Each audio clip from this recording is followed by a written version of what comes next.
Nais na po natin alamin, attorney, hinggil po sa ethics sa complaint na ni-file natin against Representative Momo, ma'am.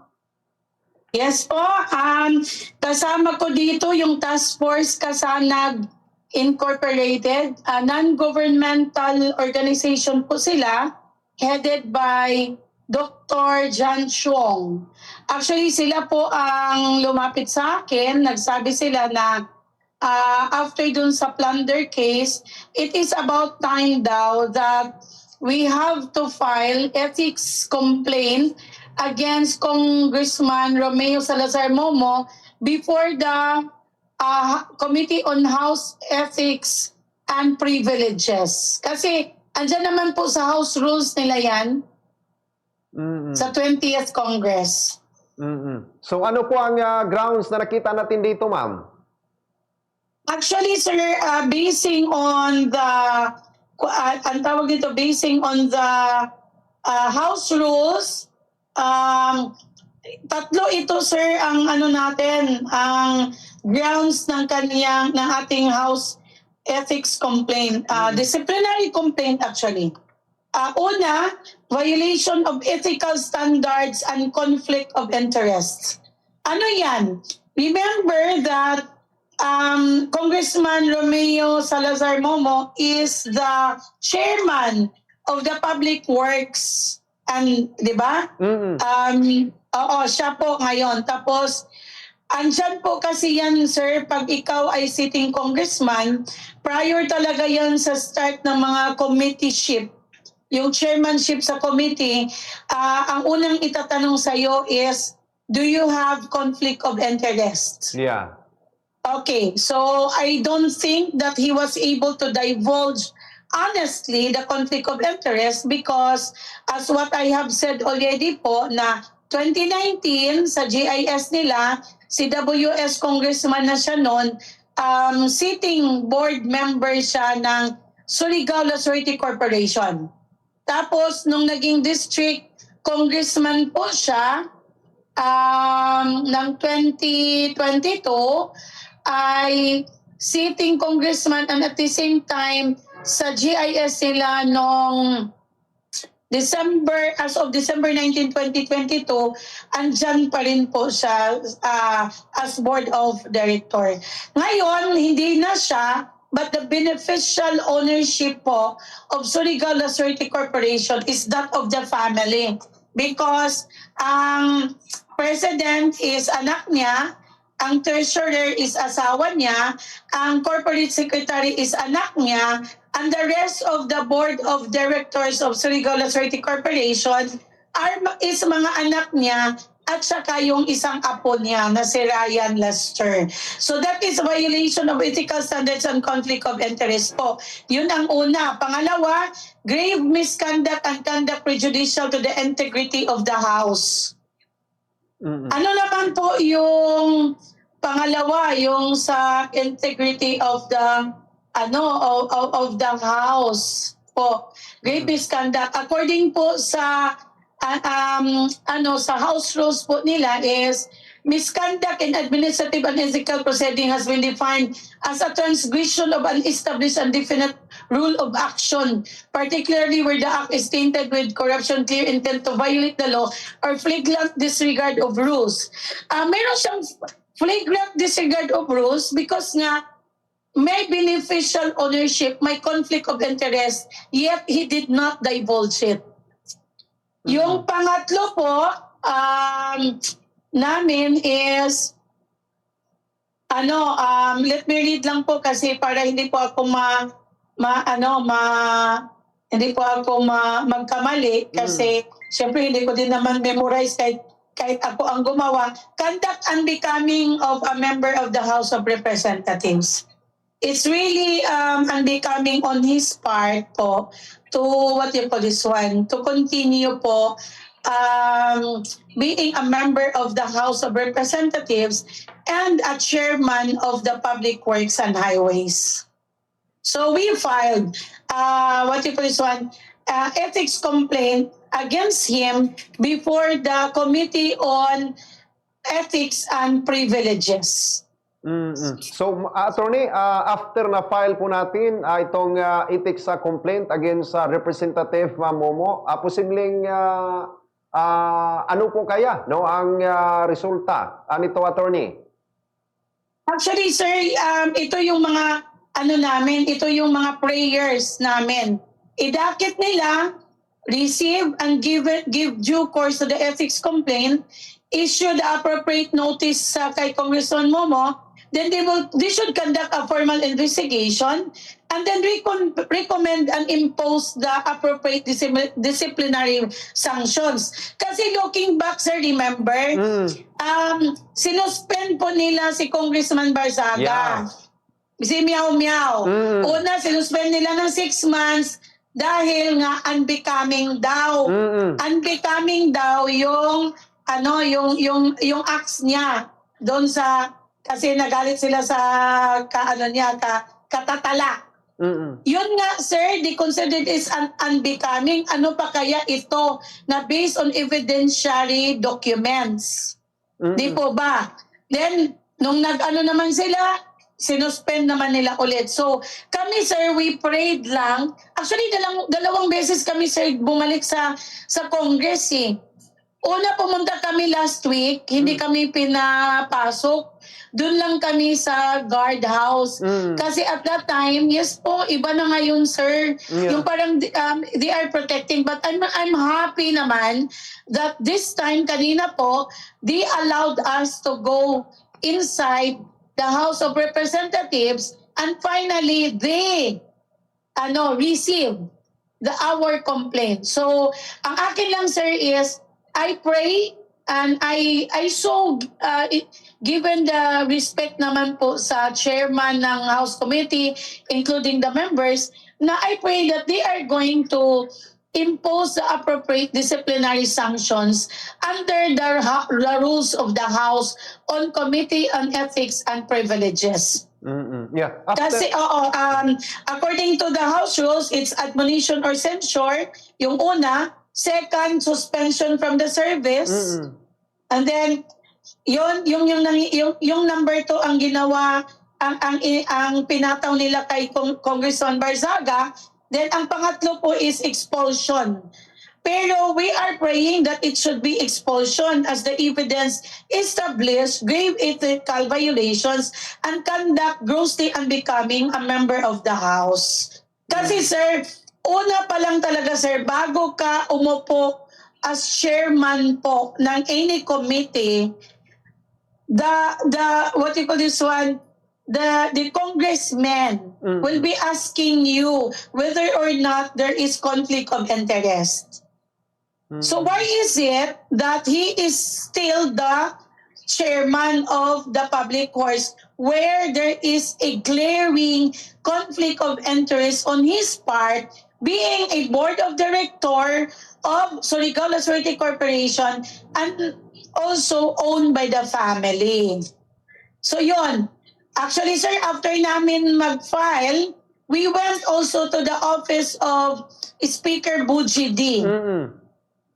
We also submitted our letter, and at the same time po, copy furnace, the good speaker with the complaint in ethics and also complaint that we filed sa ombudsman.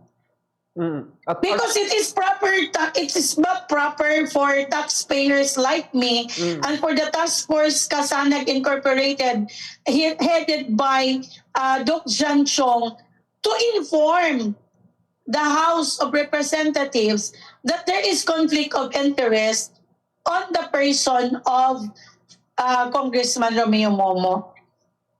Yeah. Attorney, para po sa kaalaman ng mga tagapakinig po sa atin ngayon, pwede po natin malaman, Attorney, itong grupo nila Dr. Jan Chong, ito pong task force Kasanag. Yes. Actually, sir, they have been in the Philippines for how many decades already. However, they were not known. Pero if I'm not they were not heard ba. But if I'm not mistaken po, they have filed already several complaints before the ombudsman against corruption kasi ano yan sila, sir? They are, what you call this one? NGO? They are an NGO, Mm-mm. SEC registered, with SEC registration sila. Mm-mm. Ang official and principal address nila is sa Arligui Street, San Miguel, Manila, 1008 Malacanang Complex. Mm-mm. They are bantay abuso at bantay corruption po sila. Okay. Yes, actually, sir, when they heard about me filing, they contacted me, and then eventually there was a talk.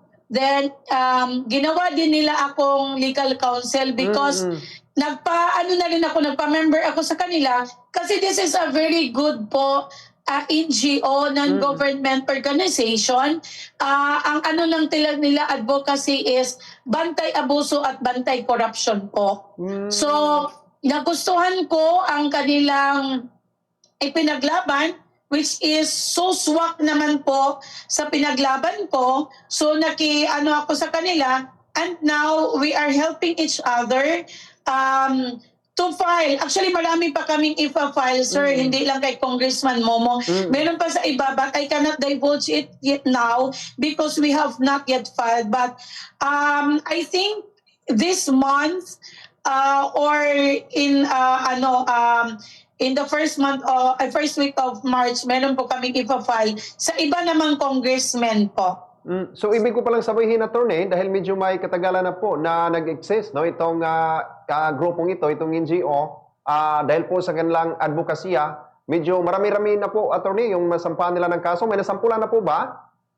Actually, sir, may nasampahan nila sila Zaldico, marami sila, yung sa rock netting, sila Garjola. Nasa Sandigan Bayan na po. At saka po, sir, meron sila, if I'm not mistaken, siguro it would be proper also to interview Doc John Chong. Sa task force, I can give you his number para siya na mismo kasi marami na po silang kinasuhan, sir, na mga plunder cases, na mga congressman even long before pa po. Hindi lang po ito ang una. Okay. Attorney, balik po tayo dito sa kay Representative Romeo Momo. After the thorough investigation ng Ethics Committee, so posibleng ilang araw at saka ilang buwan po kaya, attorney, malalaman natin ang resulta ng kanilang investigasyon, ma'am? Actually, sir, kung ibabase po natin sa House rules, dapat madalian. Just like what had happened to Congressman Barzaga. Yeah. However, sir, ang kay Congressman Barzaga kasi sila ang mga complainants. Ito kasi, sir, not one of them, not one of them, and also Task Force Kasanag. So we are just hoping and pray that they will follow the House rules na sana naman, katulad kay Congressman Barzaga, na madaliin din naman po nila. Because, po, the Filipino people deserve po justice. May kasama po tayong mga ebidensya, attorney, bukod po sa complaint natin. Yes po, marami. Actually, if you're going to look at it, makapal po yun. Okay. Yung final po namin, tatlong copies po yung hiningi nila as per House rules. Makapal po yun, andun lahat. At saka, ginawa din naming annex yung complaint po namin sa ombudsman. Pero sa tingin po ninyo, attorney, ito po yung first time na ethics complaint against Representative Momo? I think so, sir po. I think this is the first As a matter of fact po, hindi nga ako nakaisip niyan. Di ba? We filed the case at the Ombudsman December 12. So we are waiting for the counter affidavit of Congressman Momo and the rest. So hindi ko iniisip, but then the good founder of Task Force Kasanag, nag-usap kami, nag-meeting kami with the other lawyers ng Task Force Kasanag. We come up with this unanimous na decision na we need to file. Kasi andyan naman po yan eh. Meron kasi kaming mga ebidensya at meron kaming nakita na paglalabag po doon sa House rules. Katulad ang ano kasi sir, ang complaint, ang ethics complaint is parang katulad siya ng impeachment. Okay. Yes, iba lang. Iba lang, doon lang sa House of Representatives, doon sa committee. So there will be hearings, then if they will see to it that it will be found out after the hearings that indeed he violated the House rules and all of our, which I believe all our evidences are leading to that, so they will expel him. So, antayin na lang po natin, attorney, kung posibleng Yes, ano po gano'n ang naman maging sir, resulta. gano'n naman talaga sir. Ako nga kahit yung annulment cases na nahawakan ko, Diyos ko sir, 2-3 taon na hindi pa rin.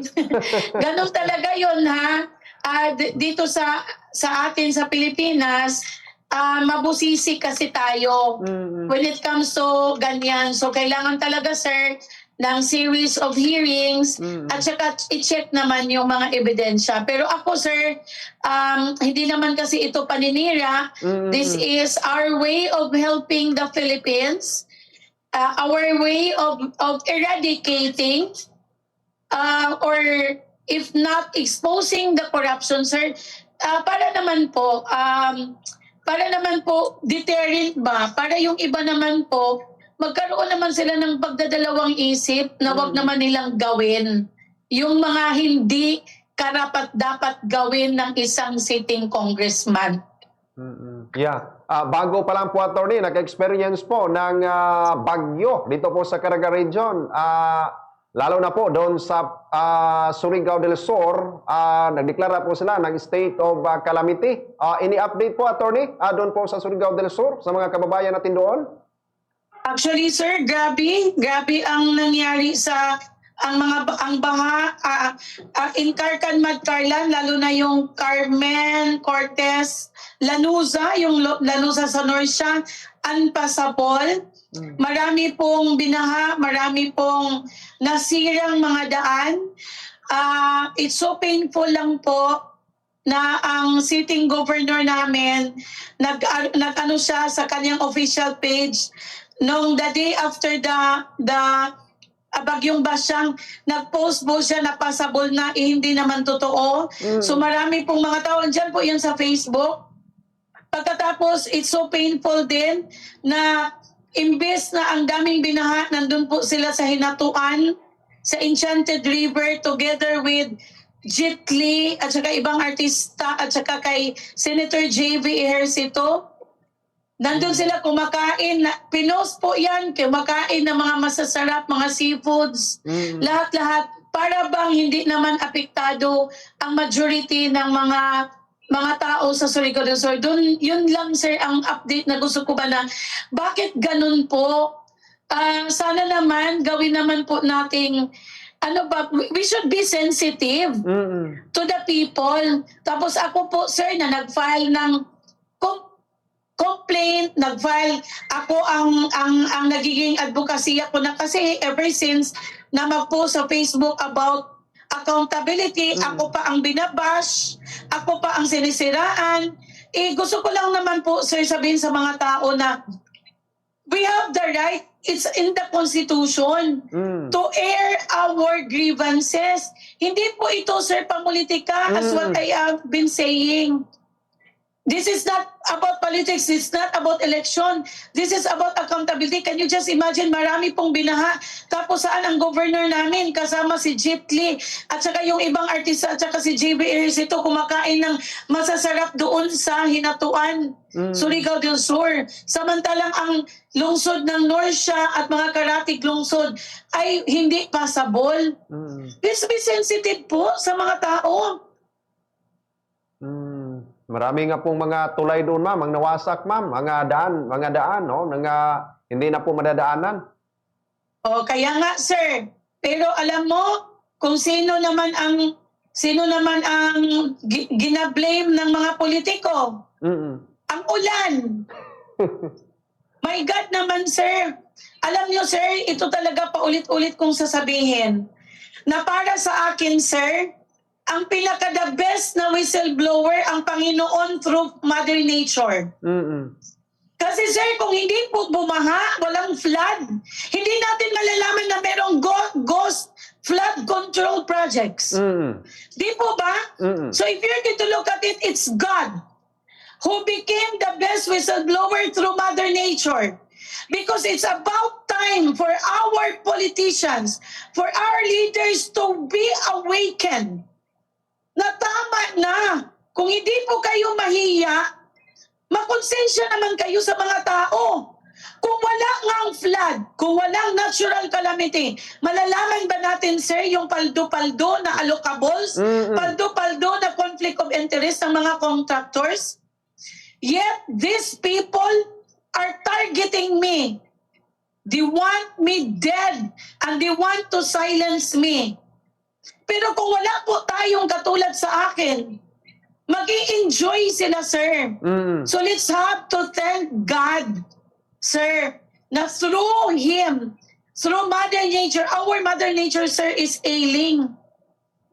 So if you're going to look at it, sir, floods are happening in order for us to be awakened, that we have to do good, to do something good for the people of God.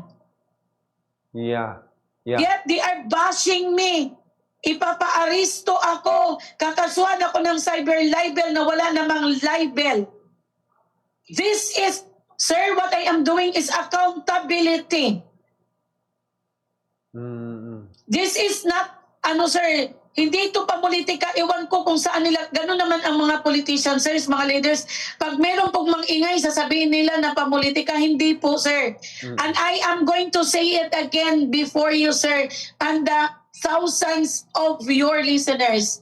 I will not be running anymore. That was 2025 May elections was the first and the last. I will never be, but I will continue with my advocacy. Because gusto ko, sir, sana ang mga tao naman, wag naman ang bulsa. Yeah. Kasi po, attorney, napakaganda po no, ng advokasya ninyo. At saka sa ibang banda po, attorney, no, as practicing a lawyer, kung na lang po namin kayo ng reaksyon, kung pwede lang po sa inyo, attorney, hinggil po sa pagbasura no, ng impeachment complaint against sa PBBM at saka itong tatlong impeachment complaint na nakabinbin no, kay VP Sara. Alam mo naman, sir, alam niyo, sir, bago pa yan nag-file, nakita niyo naman, yung unang final kay PBBM, sino yung nag-file? Yung lawyer. Tapos lawyer naman siya. Ng First Lady. Late. Kaya alam naman natin, sir, di ba? Then there is a second. What can we expect?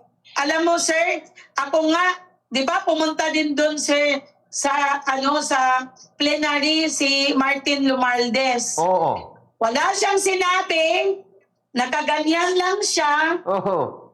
tingin-tingin, parang silently telling them, I'm watching over you. Oo. Parang ganon. So, what can we expect, sir? So, yon. Ayoko naman pong pangunahan, ayoko naman pong batikusin sila, pero this is my honest opinion. Diba? Tingnan mo naman yung nangyari. Ngayon, kay Inday Sara naman na impeachment, talagang, alam na natin, sir, it's the same thing as what had happened last year. Sige. I just hope and pray, sir, that this time, sana naman po, paigali naman po ng mga kongresista po yung kanilang what you call this one, inner voice of God ba, their conscience. Kasi po, malapit na 2026 na, sir. 2027, 2028. Sa 2027, sir, magiging busy na ang mga politiko. Mga politiko, sir, mga ipal.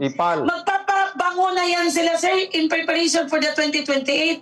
Baka naman po, sir, pwede, wag na lang yung mga impeachment. Ang mga tao naman, ang 2026, they should focus on the services to the people. Kasi sa next year, 2027, magiging busy na yan sila sa pamulitika. Tama. Ang akin, sir, is kung binasura nyo yung kay BBM, ibasura nyo na rin lang ang kay BP Sara. Inday Sara. Kasi sir, if you can to look at it, it's same confidential fund. Mm. Magkano lang ba billions? Pero itong billions, meron bang nakulong na kongresista? Wala. Ang sabi nila, by December of 2025, meron. Nag-file kami ng December 12, wala pa. Ngayon, actually bukas, pupunta kami sa ombudsman to follow up na naman. So ano yan, shit show? I mean, ginawa nilang ang mga tao. So sana, I have an appeal. Kasi sir, pumunta din kami kahapon kay PBBM. We also sent a letter to him and binigyan namin siya ng copy furnish siya nung sa ethics complaint at saka yung sa ombudsman. So sana naman, kung makita nila na merong katuturan at saka merong, kasi ako sir, I do believe if they are just going to scrutinize our documentary evidence, hindi ito testimonial, documents, notarized contracts, certified true copy by the SEC, yung GIS, makikita nila sir na talagang merong probable cause. Sana naman po sir, bago man lang mag-2028 sir, meron naman sanang makulong na mga kongresista. Yeah. Para sir ng value. Ang accountability dito sa Pilipinas. Pero alam niyo sir, I have this belief that Ombudsman Boying Rimulya is going to really be firm and steadfast with what he is saying in his radio programs and in his interviews. Okay. Sige, with that thought, once again, until next time, Attorney Mary Helen Pulinar Zaplaram, sa oras na ibinigay niyo sa amin dito sa Bumbu Radio Butuan. Yes, maraming salamat po, sir. God bless. Bumbu Radio Butuan, kayo lang ang pinagbibigyan ko palagi. I cannot say no to you, basta kayo nang tumatawag. Thank you so much po. God bless. God bless you po, and God bless the Filipino people. God bless the Philippines. May pag-asa po. Basta tayo lang lahat ay mag-ingay ng ating mga karapatan na legal. Kahit sa social media or sa Bumbu Radio man yan, para naman marinig ng ating mga liderato na ang mga tao ay nasasaktan at nahihirapan lang. Okay. Maraming salamat! Okay. Daghan kayong salamat, no? Si Attorney Mary Helen Pulinar Zapra, no? Ang atong nakauban, no? Mga kaigalaan. Di kuha lang po nato og reaksyon